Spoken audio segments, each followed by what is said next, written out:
সুপ্রিয় দর্শক, আসসালামু আলাইকুম। এইমাত্র পাওয়া রাতের সর্বশেষ আপডেট সংবাদে আপনাকে জানাই স্বাগতম। শুরুতে জানাবো সংবাদ শিরোনাম। শুরুতে জানিয়ে দেব, যুক্তরাষ্ট্রে আখতার হোসেনের ওপর ডিম নিক্ষেপ করে খেপে গেলেন তাসনিম জারা। থাকছে বিস্তারিত। আখতারের উপর ডিম নিক্ষেপকারী আওয়ামী লীগ কর্মীকে গ্রেপ্তার করলেন পুলিশ। থাকছে বিস্তারিত। এদিকে নিউ ইয়র্কে বিএনপি আওয়ামী লীগের পাল্টাপাল্টি কর্মসূচি উত্তেজনা রয়েছে এখন যুক্তরাষ্ট্রে। এবং সবচেয়ে জানিয়ে দেব, জাতিসংঘের অধিবেশনে যোগ দিতে নিউ ইয়র্কে পৌঁছেছেন প্রধান উপদেষ্টা ডক্টর ইউনূস। এতক্ষণ শুনছিলেন সংবাদ শিরোনাম, এবার থাকছে বিস্তারিত। যুক্তরাষ্ট্রে আখতার হোসেনের উপর হামলা হয়েছে। এটি ব্যক্তি আখতার হোসেনের উপর আক্রমণ নয়, এটা রাজনৈতিক পরিচয়ের কারণে করা হয়েছে। ভোরে নিজের ভেরিফাইড ফেসবুক পেজে এসব কথা বলেন জাতীয় নাগরিক পার্টি এনসিপির যুগ্ম আহ্বায়ক ডাক্তার তাসনিম জারা। তিনি লিখেছেন, আজ যুক্তরাষ্ট্রে পৌঁছানোর পর আমাদের দলের সদস্য সচিব আখতার হোসেনের উপর হামলা হয়েছে। তাকে লক্ষ্য করে ডিম ছোড়া হয়েছে, গালিগালাজ করা হয়েছে। এটি ব্যক্তি আখতার হোসেনের উপর আক্রমণ নয়, তা রাজনৈতিক পরিচয়ের কারণে করা হয়েছে। কারণ যিনি প্রতিনিধিত্ব করে সেই দলকে, যে দল ফ্যাসিবাদের কাঠামো ভেঙে দিতে প্রতিনিয়ত কাজ করেছে। তিনি আরও লেখেন, এই হামলা স্পষ্ট করে দেখিয়ে দিল যে পরাজিত শক্তির ভয় ও হতাশা কতটা গভীর। আমি নিশ্চিত এই আক্রমণে আখতার হোসেনকে এক বিন্দু দুর্বল করবে না, তার দৃঢ়তা আরও বাড়িয়ে দেবে। আজ যুক্তরাষ্ট্রে পৌঁছানোর পর আমাদের দলের সদস্য সচিব আখতার হোসেনের ওপর হামলার প্রতিবাদ জানাচ্ছি।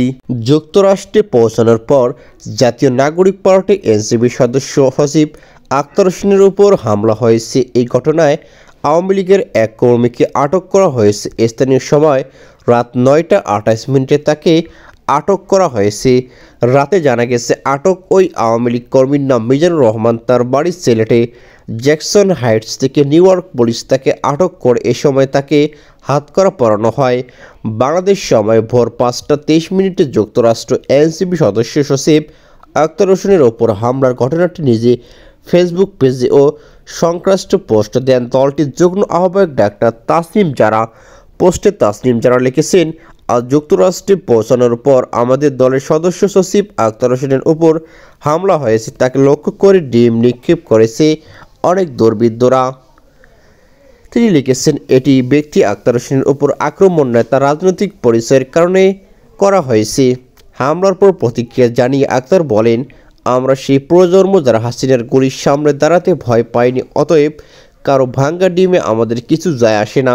হামলার বিষয়ে প্রেস ব্রিফিংয়ে তিনি বলেন, এই ঘটনার মধ্য দিয়ে আবারও প্রমাণিত হয়েছে আওয়ামী লীগ একটি সন্ত্রাসী সংগঠন। আওয়ামী লীগ জন্মগত এবং প্রকৃতভাবে একটি সন্ত্রাসী সংগঠন। তারা যে জুলাই অভ্যুত্থানের পক্ষে শক্তির ওপর হামলার পড়বে, এইটাতে আমরা আর অবাক হই না। এদিকে অন্তর্বর্তী সরকারের কাছে বিচারের আহ্বান জানিয়ে এনসিপি সদস্য সচিব আরও বলেন, অন্তর্বর্তী সরকার 1 বছরে আওয়ামী লীগকে বিচারের আওতায় আনার যে প্রক্রিয়া শুরু করেছে সেটি খুব সামান্য অগ্রসর হয়েছে।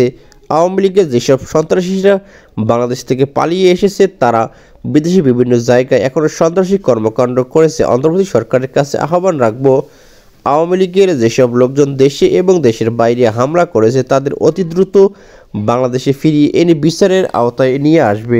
নিউ ইয়র্কের জিএফকে এয়ারপোর্ট দুপুরে স্বাগত ও প্রতিরোধ সমাবেশ ঘিরে তুমুল উত্তেজনা বিরাজ করেছে কমিউনিটি যুক্তরাষ্ট্র বিএনপি সহ সহযোগী এবং অঙ্গ সংগঠনের নেতাকর্মীদের। বাংলাদেশের প্রধান উপদেষ্টা ডক্টর মোহাম্মদ ইউনূস বিএনপির মহাসচিব মির্জা ফখরুল ইসলাম আলমগীর স্বাগত জানানোর ব্যাপক প্রস্তুতি নিয়েছে। একই সময় তুমুল বিক্ষোভের কর্মসূচির ঘোষণা করেছে যুক্তরাষ্ট্র। আওয়ামী লীগ ও সমমনা সংগঠনগুলো পারস্পরিক বিরোধী কর্মসূচিতে হাজারো প্রবাসীর সমাগম ঘটানোর সংকল্প ব্যক্ত করা হয়েছে 20 সেপ্টেম্বর অনুষ্ঠিত উভয় পক্ষের প্রস্তুতি সভায়। উল্লেখ্য যে আওয়ামী লীগের নেতাকর্মী সমর্থকরা ইতিমধ্যেই California, Florida, Georgia, Michigan, Chicago, Boston, Pennsylvania, Virginia, Maryland, new jersey, Connecticut থেকে নিউ ইয়র্কে জড়ো হয়েছেন। তারা বিভিন্ন গ্রুপে বিভক্ত হয়ে শান্তিপূর্ণভাবে সেখানে ডক্টর ইউনূস সেখানে প্রতিরোধ কর্মসূচি পালন করবে বলে যুক্তরাষ্ট্র আওয়ামী লীগের সভাপতি ডক্টর সিদ্দিকুর রহমান সিদ্দিকীর সামাদ আজাদ, যুক্তরাষ্ট্রের দক্ষিণাঞ্চল শাখার সভাপতি বীর মুক্তিযোদ্ধা এম ফজলুর রহমান সহ তার বিক্ষোভ মিছিল করে। অপরদিকে 20 সেপ্টেম্বর জ্যাক্স হাইটসে নবান্ন রেস্টুরেন্টের সামনে বিএনপির সমাবেশ থেকে মোহাম্মদ ইউনূস ও তার সফরসঙ্গী হিসেবে বিএনপির মহাসচিব মির্জা ফখরুল ইসলাম আলমগীর সহ বিশিষ্টজনদের 22 সেপ্টেম্বর জিএসকে এয়ারপোর্টে স্বাগত জানানোর কর্মসূচি ঘোষণা করা হয়। এতে বিএনপির কেন্দ্রীয় কমিটির অন্যতম সদস্য আব্দুল লতিফ সম্রাট, গিয়াসউদ্দিন আহমেদ ও জিল্লুর রহমান জিল্লুর, বিএনপির চেয়ারপারসনের পররাষ্ট্র বিষয়ক কমিটির অন্যতম সদস্য Golam Faruk Shahin, New York State বিএনপির সভাপতি Maulana Atiqur Rahman, senior vice president Jasimuddin, সাধারণ সম্পাদক সাইদুর রহমান সহ সর্বস্তরের নেতারা বক্তব্য দিয়েছেন। বিএনপির পক্ষ থেকে আওয়ামী লীগের সব কর্মসূচি রুখে দেওয়ার সংকল্প ব্যক্ত করা হয়েছে, ফলে কমিউনিটিতে উত্তেজনা বিরাজ করেছে। অন্তর্বর্তী সরকারের প্রধান উপদেষ্টা অধ্যাপক মোহাম্মদ ইউনূস জাতিসংঘ সাধারণ পরিষদের 80তম অধিবেশনে যোগ দিতে আজ যুক্তরাষ্ট্রের নিউ ইয়র্কে পৌঁছেছেন। প্রধান উপদেষ্টা ও তার সফর সঙ্গীদের বহনকারী এমিরেটস এয়ারলাইন্সের একটি বাণিজ্যিক ফ্লাইট স্থানীয় সময় বিকেল 3টায় জন এফ কেনেডি আন্তর্জাতিক বিমানবন্দরে অবতরণ করেন। এবছর প্রধান উপদেষ্টার সফর সঙ্গীদের মধ্যে 6 রাজনৈতিক নেতা রয়েছে। তাদের মধ্যে বিএনপির মহাসচিব মির্জা ফখরুল ইসলাম আলমগীর, বিএনপির ভারপ্রাপ্ত চেয়ারম্যান পররাষ্ট্র বিষয়ক উপদেষ্টা হুমায়ুন কবির, জামায়াত ইসলামীর নায়েব আমির সৈয়দ আবদুল্লাহ মোহাম্মদ তাহির, জাতীয় নাগরিক পার্টির এনসিপি সদস্য ডক্টর আখতার হোসেন ও যুগ্ম আহ্বায়ক ডক্টর তাসিম জারা ঢাকা থেকে প্রতিনিধি দলের সঙ্গে যোগ দেন। এছাড়া জামাত নেতা নকিবুর রহমান তারেক যুক্তরাষ্ট্রের থেকে প্রতিনিধি দলে যুক্ত দিয়েছেন।